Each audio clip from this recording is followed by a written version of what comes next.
In terms of economics, we have a very important historical economics named Karl Polanyi. He tried to understand economy as a whole and what it includes, what are the factors within the economy. And he says that the economy is not an autonomous, self-regulating sphere. It's always embedded in social, political, and cultural relations that shape it, enable it, and give it legitimacy. Let's take, for example, gift giving. Yeah, gift giving. If we think about gift giving, we see it as a yeah, click yeah, we see it as a simple transaction. Like just for example, I give Sarah a gift for her birthday. This is a super simple transaction. But Polanyi would argue that actually it's a very economic act, and not economic in the sense that I'm just giving her something that has value that I bought with my own money, but actually yeah, it's embedded in a system of social relations. For example, maybe Sarah expected me to give her a gift. Or I don't know, in Indonesia it's very, I don't know, if you come to someone's house, it's a very big culture to go with a gift as a respect or something like this. So it's not only a simple act of transaction, but let's try to think now that in economics, it's not only because I'm an economic agent, I'm buying it, and this is what makes this an economic transaction, but also because there's something else behind it. Maybe Sarah expected me to give her a gift for her birthday, or that in Indonesia, the culture is very big about gift giving, something like this. So this also has to be included in our way of seeing this as an economic act. This is basically what Polanyi is saying. And that's all very easy to say in theory, but what do we do when we are put in a specific situation, like a formal institution? Like, for example, me, I'm studying in a university. I have to follow a certain curriculum. Sarah worked in Roland Berger, where they put a specific rules. They have to make profit. So how do we deal with this? And this is not me telling you you should do this, but this is what has helped me in my journey in understanding how can I still continue to study if I don't agree with what they are saying, basically. But in my opinion, you should immerse yourself in this basic theory. For example, in economics, neoclassical economics. Even though I don't agree fully with what it's saying, it's the basis of my arguments. It helps me to understand how I can challenge those who believe that it's true. So I always say, even though you don't agree, learn it and learn it deeply because it will help you. And you can always find ways to challenge starting from a smaller scale. Of course, you cannot change economics as a whole, as a discipline as a whole, but I don't know, in your assignments, talk about in theory what it looks like, but then say, no, maybe equilibrium doesn't exist, stuff like this. This is very small ways of kind of challenging it. And I always believe, not only in economics, but in life, that you always have to be in this process of overcoming.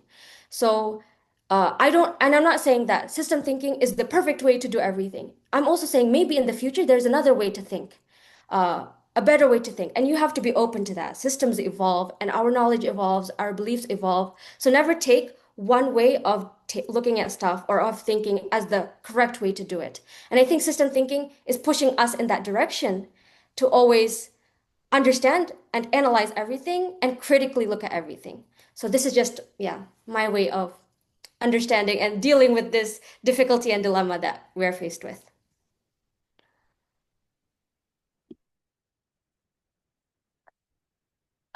I'd like to share one excerpt from James Stout, who is also the speaker, by the way, from the second half of the webinar. So make sure to stay tuned for that.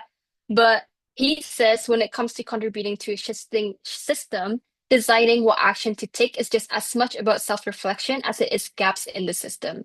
Your journey into systems understanding will offer you a much better sense of the array of leverage points available.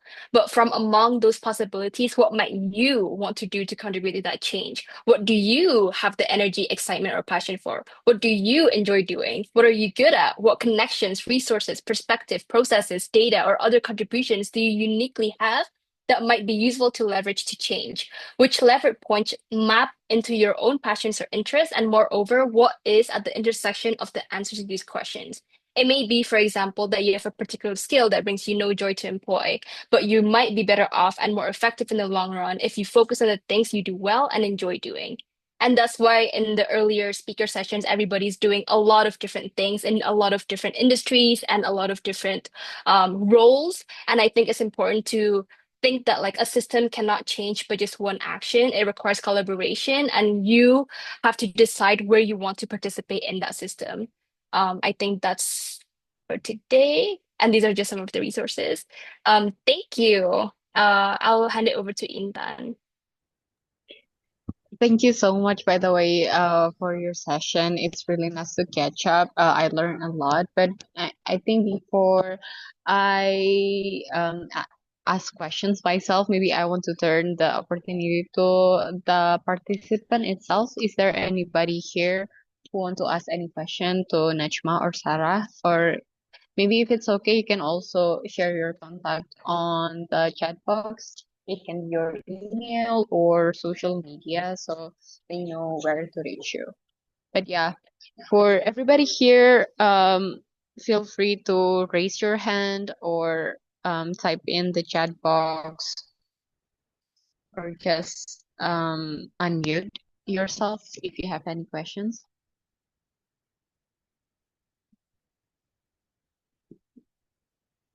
But maybe while we wait for the questions from the participant, when I hear your presentation, I was wondering, it seems like everybody agrees that our system, like economic system, or what we're doing right now in our work, or like just generally like the way we run things as a society is deeply destructive and there's this like increase or like people are challenging the way we run stuff right now, right? And do you think that it's too late now? Because like I've heard a lot of people writings and talking about how like ecological collapse is happening right now because of the economic system, and like we are still fighting, trying to like challenge our the way we run things, right? Like so my question, I guess, do you think that it's too late? And secondly, like do you think that it can actually evolve into something better? Because like hearing your speech, I feel like some people might be a little bit concerned about this. I can take the first jab of this question and I'll ask Najma if you have any more comments. But for the first one, is it too late? I actually have talked to a lot of PhDs about people who look closely into the measures of climate change. And it is looking very pessimistic. And that's why environmental anxiety exists, right? A lot of people have it, a lot of people seek help for it. And but to me, I think what is a bit counterproductive, like as I think it was either Kat Jessica or Kat Shirley mentioned, is like we can't be depressed all the time. The world is very depressing in that it has a lot of complex issues, a lot of wicked problems, but I think it's not beneficial for us to think of the worst case scenario, even though it probably can propel us to act for change. I think it's always best to look for optimism.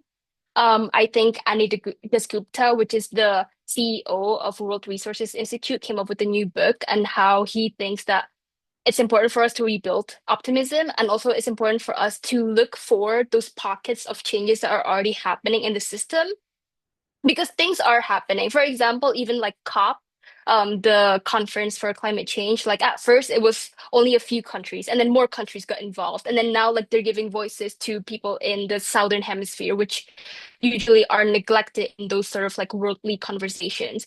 And then at first it was only like environmentalists that are being invited to take part in those conversations. But now since we know that it's like an economic problem, more economists are being pulled into those conferences to think about how can we transition sustainability funds from wealthy nations to those nations that are still developing. So I think like there are pockets of change happening everywhere, and I think it's important for us to look for those optimism instead of looking into the pessimistic side of like, is it too late? It might be too late, but it's better to like just stay active, stay in action to instead of like pondering and ruminating over the fact that we might all go into like beyond the tipping points, right? And the second question that you said, like, will we ever change or will we ever transition? I believe that right now it might not look like it, but in terms of like, let's take an example of like COVID, for example. COVID was like a global emergency, and that was actually like one of the first cases that I think it was successful in that a lot of nations worldwide worked together and collaborate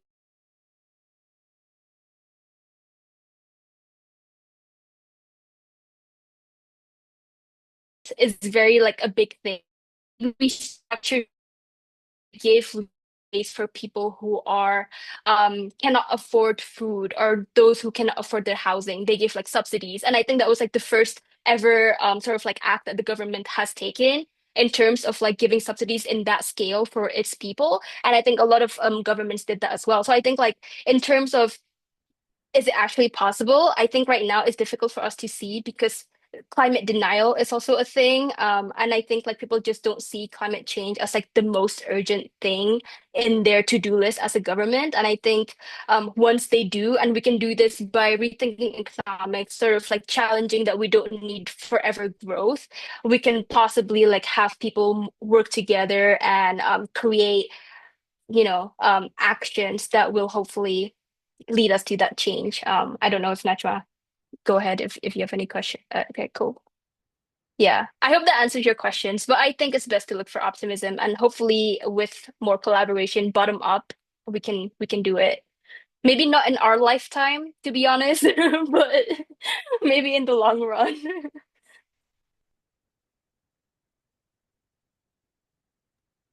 Okay, yeah. Thank you so much. It's nice to hear, to be reminded again that not all is lost, and hopefully, that's why like things like this matters, right? Like these spaces to learn and challenge. Yeah. I think, is there anyone who wants to still ask questions?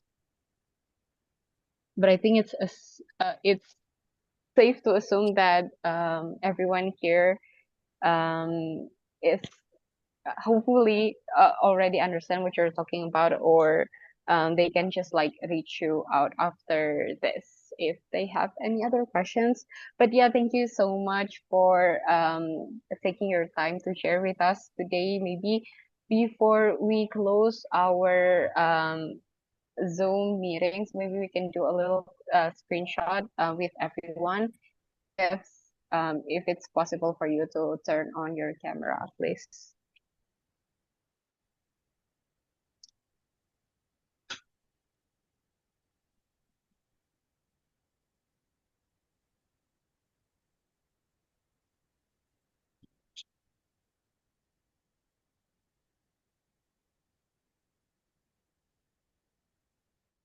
Is there anyone else who want to turn your camera on? Maybe Kak Jessica, Gabriela, Hasna, Gita, Dava, Umaymah, Rafael, Kayla, Anilio, Fabrian, Firda, Delia.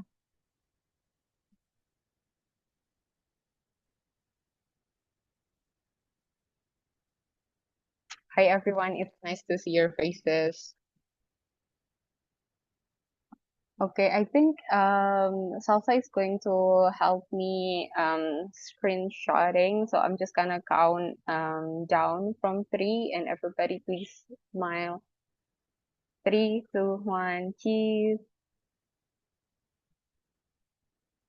Okay, maybe once again, just like for backup.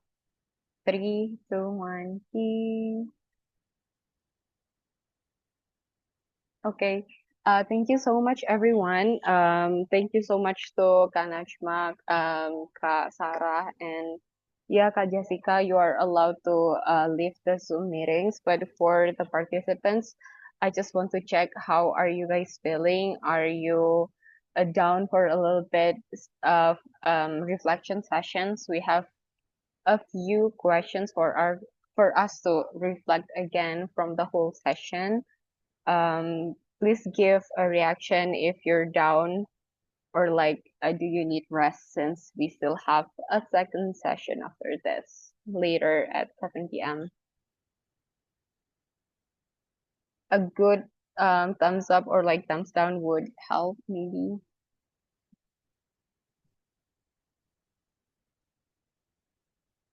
Thank you. Bye bye.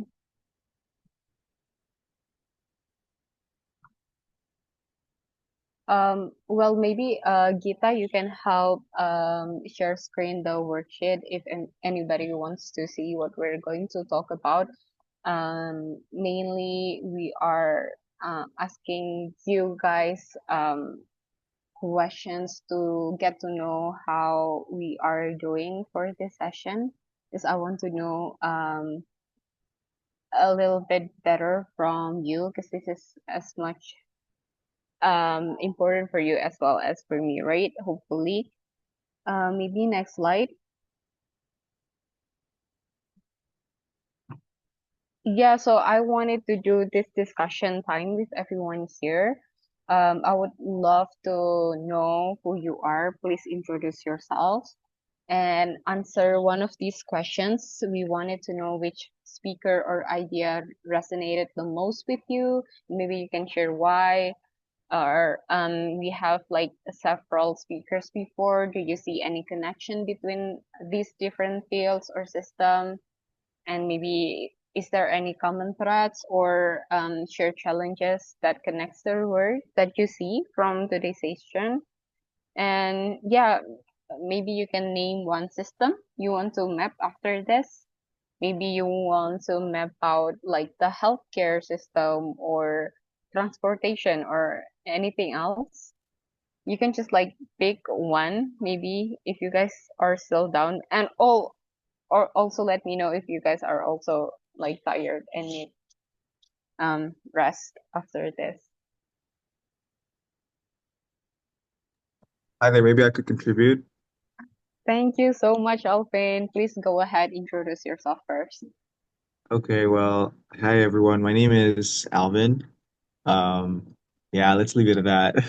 Well, I feel like who resonated with me the most is with Jessica, to be honest. When building the sustainable retail ecosystem. I feel like for me, maybe it's because like from what I see in media and what I consume everywhere else, I usually see like big corporations usually forgetting the human side of things. Well, and it's very refreshing to see that there are still a business that still somehow focuses on the human side of things while also still retaining profits and everything else. So it shows that, at least to me, that it's still possible to have that delicate balance in itself.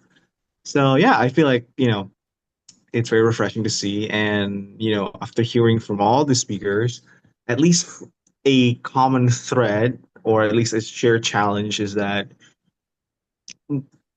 I wouldn't really say, please correct me if I'm wrong, I wouldn't really say that I know what is the common thread of everything, but I do find that, you know, even though each agenda or like each topic is different, I do notice that even though they are focusing on their passion and what I mean is that even though they are focusing on different passion, those passion itself still has underlying issues that need to be fixed. So like I guess the common thread is that they still need to come up with a solution to fix those issues themselves. While for the last question, if I had to name like one system I want to map, well, at least for me, since for me personally, I feel like the Indonesian administrative system is like a huge mess. Like I really hate the Indonesian bureaucracy. Like if I had any say, I would try to streamline everything else so that it's way less complicated and less and like waste everyone's time less, if that makes sense. So yeah, I mean Okay. that's me, and thank you. Well, thank you so much for sharing. I'm glad to know that at least one of us have an optimistic take after this. Um, yeah, maybe anybody else wants to share or maybe add or echo what Alvin is saying.